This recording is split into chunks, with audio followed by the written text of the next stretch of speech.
체념하는 습관에 빠지다.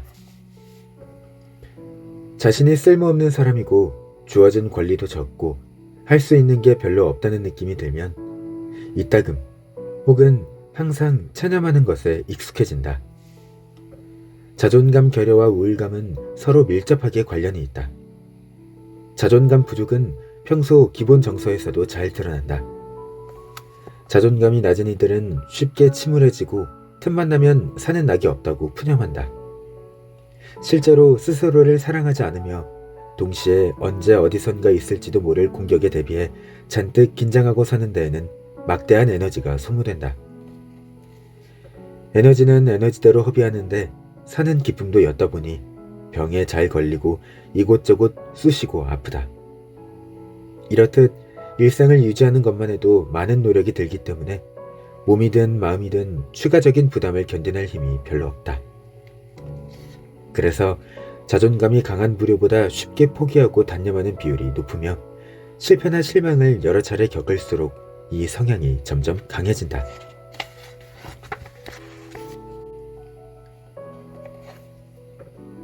남의 삶을 사는 낯선 느낌.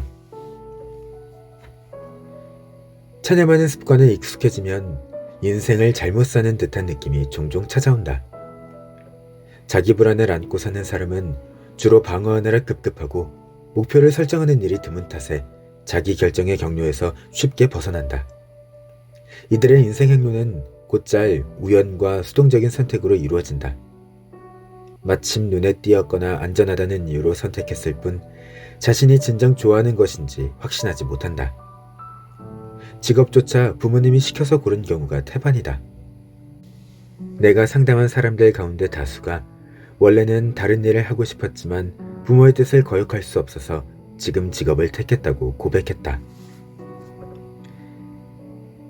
이렇듯 목표를 이루기 위해 노력하려는 태도가 약한 것은 혹시 자신이 과오를 저지를까봐 두려운 마음에서 비롯된다. 한 남성은 진심으로 음악 공부를 하고 싶었지만 부모가 반대하며 금융업에 종사하려고 강권하는 바람에 꿈을 포기했다. 그는 솔직히 자신이 음악에 재능이 있는지 불확실했기 때문에 부모의 뜻을 거스르고 자기 생각을 밀어붙이지 못했다. 상담 중에 그는 답답한 듯 한마디를 내뱉었다. 그래서 나는 지금 무척 안전하지만 잘못된 길에 서 있는 거죠. 물론 이들이 단지 자신의 능력을 의심하였기 때문에 원하는 길에서 벗어나는 것은 아니다. 자기 욕구와 감정을 충분히 알지 못하고 결정하기 힘들어 우물쭈물하다가 그렇게 되기도 한다. 자신이 어떤 직업을 원하는지, 어떤 방향으로 가고 싶은지 본인도 알아채지 못하기 때문이다. 통제하지 못할까봐 불안하다. 자기 불안을 가진 사람들은 자신만 못 믿는 것이 아니라 타인이나 삶 자체에 대해서도 신뢰가 약하다. 이들은 신뢰란 좋은 것, 하지만 감시는 더 좋은 것이라고 믿는다. 주변 환경을 항상 시야에 두려고 하고 자신이 누구에게 뭐라고 말하는지에 촉각을 곤두세운다. 단어 하나, 반응, 웃음소리까지 통제한다. 직장은 물론 사생활에서도 항상 긴장 상태고 쉴 때도 긴장을 늦추지 못한다. 내가 상담한 한 40대 여성은 와인을 즐겨 마시지만 단 한 번도 취한 적이 없다고 고백했다. 취해서 정신을 놓으면 무언가 통제 불능 상황이 일어날까봐 두려운 것이다.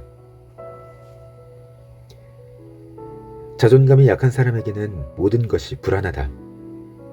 그래서 안전하다고 확인된 일상을 강박적으로 지키려 애쓴다. 미리 위험성을 예측할 수 있는 경우가 아니라면 새로 가는 길은 너무 위험하다. 스스로를 잘 지키지 못하고 삶의 풍파를 견디지 못할 거라는 생각 때문에 심지어 자존감과 아무런 상관없는 상황에서까지 위축되고 소심해진다. 여행하는 것도 두렵고 낯선 곳에 있는 것만으로도 떨린다. 발밑이 꺼질 것 같은 불안과 자기 방어가 불가능할 것 같은 불안이 동시에 깔려있기 때문이다. 지나친 건강 염려증 역시 자기 일신이 공격받을 것 같다는 불안에서 비롯되는 것이다. 정체 모를 생존의 불안이라고 봐도 좋다. 실제로 사람들이 흔히 겪는 일상의 불안들은 자존감 결핍이 원인인 경우가 많다. 사람들은 안전장치를 과도하게 걸어두는 방법으로 이 불안에 대처하려 들고 최대한 모든 것을 조절하고 통제하려는 강박에 휩싸이기도 한다. 하지만 동시에 제발 언젠가는 긴장의 끈을 모두 다 풀고 거리낌 없이 행동하거나 모든 것에서 신경을 끄고 노연하길 간절히 바라기도 한다. 어떤 이들은 자기 회의가 너무 깊은 나머지 자신을 미워하기도 한다. 자신이 나쁜 인간이고 패배자라는 이유로 증오를 키우는 것이다. 이런 자기 지문은 자기 태만으로 이어진다. 스스로를 향해 폭력과 파괴적인 행동 방식을 거듭하고 결국 의도와 달리 성공도 행복도 없는 삶을 사는 것이다. 그러고는 원래 스스로에 대해 가졌던 초라한 이미지가 역시 옳았다고 생각한다. 이때 일어나는 자기 파괴는 약물 의존처럼 명백한 차원이 아니라 상당히 미묘한 차원에서 일어난다. 일례로 자신이 내린 중요한 결정과 그로 인해 생긴 삶의 여러 측면을 내내 후회하고 불만스러워하는 것이 여기에 속한다. 이들은 어떤 일을 하든 누구와 관계를 맺든 어디에 살든 결코 만족하는 법이 없다. 무의식적으로 잘못된 것, 문제 있는 것에만 관심을 집중한다. 인지 패턴이 극단적으로 결함지향적인 탓에 스스로를 조금씩 불행으로 이끌고 간다. 사실 이들은 행복해지고 싶어 하지 않는다. 나는 행복 같은 건 얻을 자격이 없어. 그러기에 나는 너무 형편없는 인간이야. 이들은 이렇게 마음 저 깊은 곳에서 자신의 살 권리를 문제시하며 스스로를 부정적인 세계관으로 올가맨다.